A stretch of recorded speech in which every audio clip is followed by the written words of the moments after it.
आणि हो, जर तुम्हाला हा स्नेक हातामध्ये जर घ्यायचा असेल, म्हणजे हातामध्ये घेऊन जर फोटो काढायचा असेल, तर तुम्हाला ₹300 म्हणजे पर पर्सन एक्स्ट्रा द्यावं लागेल. म्हणजे त्या 500च्या व्यतिरिक्त तुम्हाला हे 300 एक्स्ट्रा द्यावं लागेल.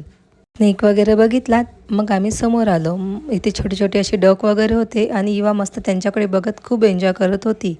समोरच येतात तिथे आम्हाला मोठी अशी लिझार्ड वगैरे दिसली आणि अशी ती कोपऱ्यामध्ये अशी बसलेली होती.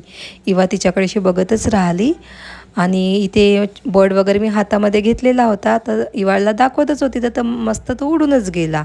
इवा त्यांच्याकडे मस्त अशी बघत खूप अशी आनंदी होती. बाहेर निघताच इवाने माझी बॅग वगैरे घेतली आणि इवा बॅग काही द्यायला तयार नव्हती. ती बोलली की मीच मम्मा घेते बॅग वगैरे.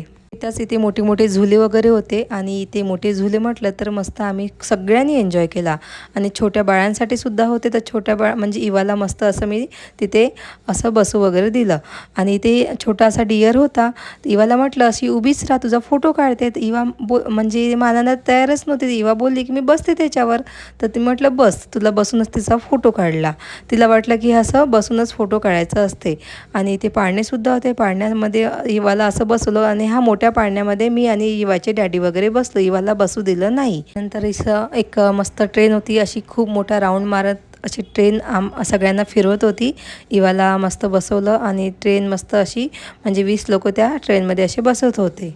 नंतर लगेच आम्ही इथे रोलर कोस्टरकडे सुद्धा आलो आणि तिथे बसलो आणि तिथे सुद्धा खूप एन्जॉय वगैरे केला. हो, ज्यांनी कोणी पार्ट 1 बघितला नसेल लगेच जाऊन पार्ट 1 सुद्धा बघा चॅनलवरती जाऊन आणि पार्ट 3 सुद्धा मी बनवलेला आहे. तर पार्ट 3 सुद्धा बघायला विसरू नका. चला भेटूया पार्ट 3 मध्ये.